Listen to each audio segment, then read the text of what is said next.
Hey guys, it's your girl Nothing But Trouble 1220, and I'm so glad to be back for a review since Bravo has been shading us with these horrible reruns for the last 2-3 weeks. Hold on, let me turn this down. So we back finally with fresh housewifery. I mean, it's about time. So Phaedra's having a sip and see. I mean, I've never heard of it either, but apparently it's some sort of party where people can come together and sip wine, bellinis and mimosas, and see the baby.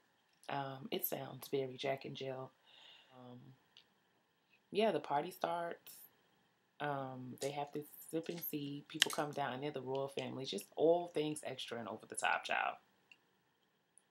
It's just all too much. I just don't have the strength or the energy to be putting up with all of this nonsense. I don't know if I would really want to have all these people in my house gawking over my child.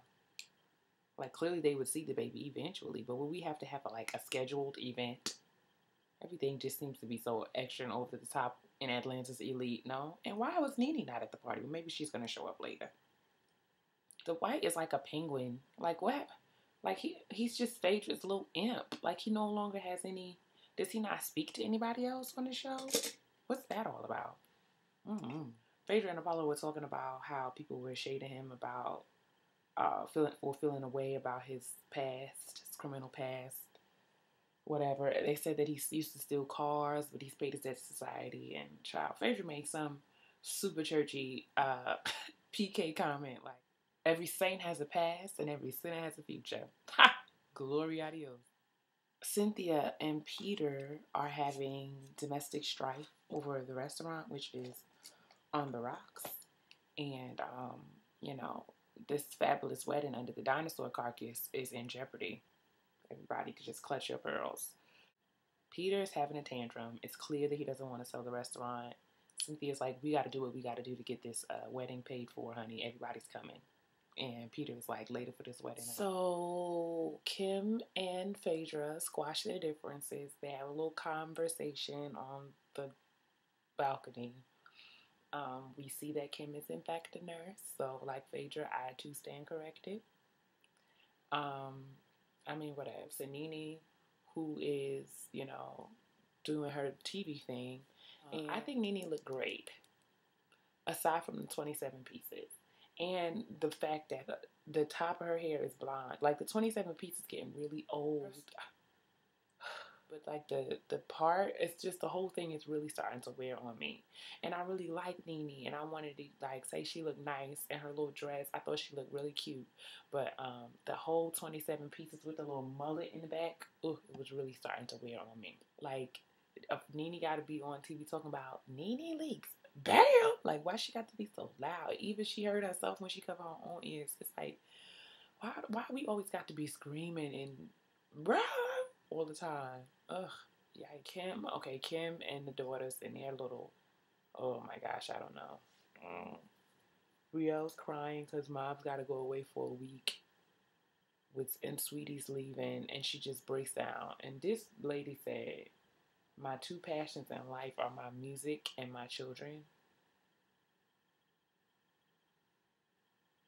Mercy, Lord have mercy. Kim and Candy on this bus is going to drain my entire life. Kim, this is what I'm saying. Like, I try to give Kim the benefit of the doubt, but she can really miss me with all this, I'll do whatever I gotta do for my kids. Because she doesn't have any work ethic. She doesn't do anything. She doesn't want to receive instruction. She wants everybody to relax. Like, ma'am, if you're about this money, then you will do what you have to do. Like, she has no humility, and she does not acknowledge the fact that this is an opportunity for her non-singing behind to actually have a job, and she's complaining. I can't, and I cannot deal with Sweetie's enabling behind, because I just don't understand it. Like, you cannot pay me. There's not enough money in the world for me to just run behind somebody and just, wipe their behind for them when they're completely capable, just because, like, this is just so whack to me. You're gonna bribe the driver. You're gonna bribe the driver with liquor.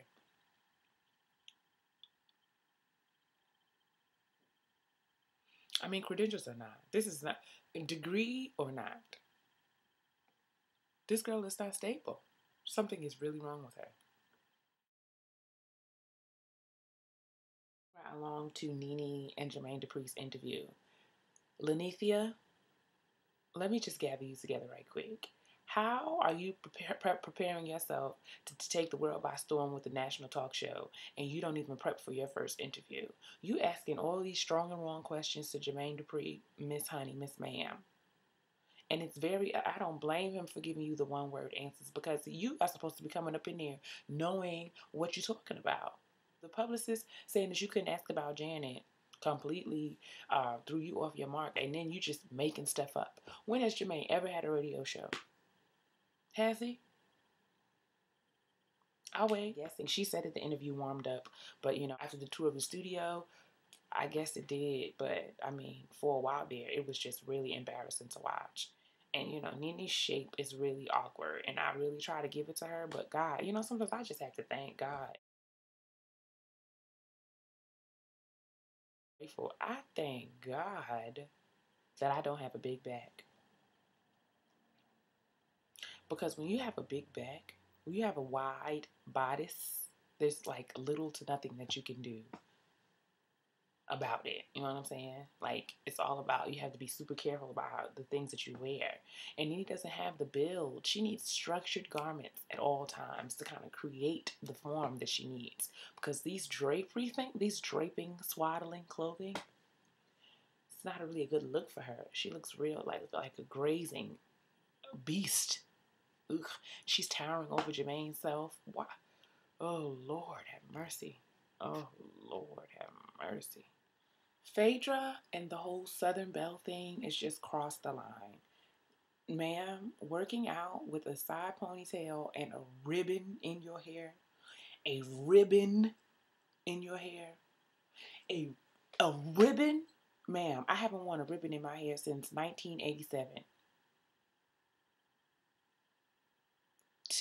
A ribbon, Phaedra? A ribbon? I can't.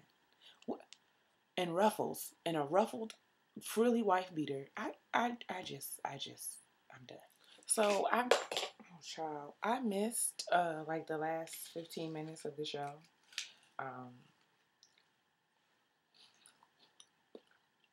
I could give y'all a real excuse, but my grandma called me. She needed me to do something, so I just had to get up.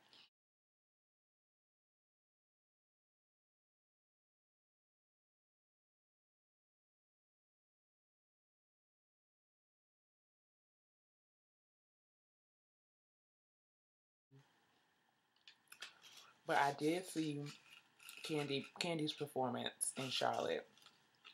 And I really think that I would like Candy's album, but I would love it if somebody who could really, really sing was singing the song. I didn't see Kim singing Thank You, Jesus. But I'm going to go so I can get into Jack A. Harry and Regina King and Andy. And I love y'all down. Glad to be back on the Housewife Reviews. And I'll talk to y'all later.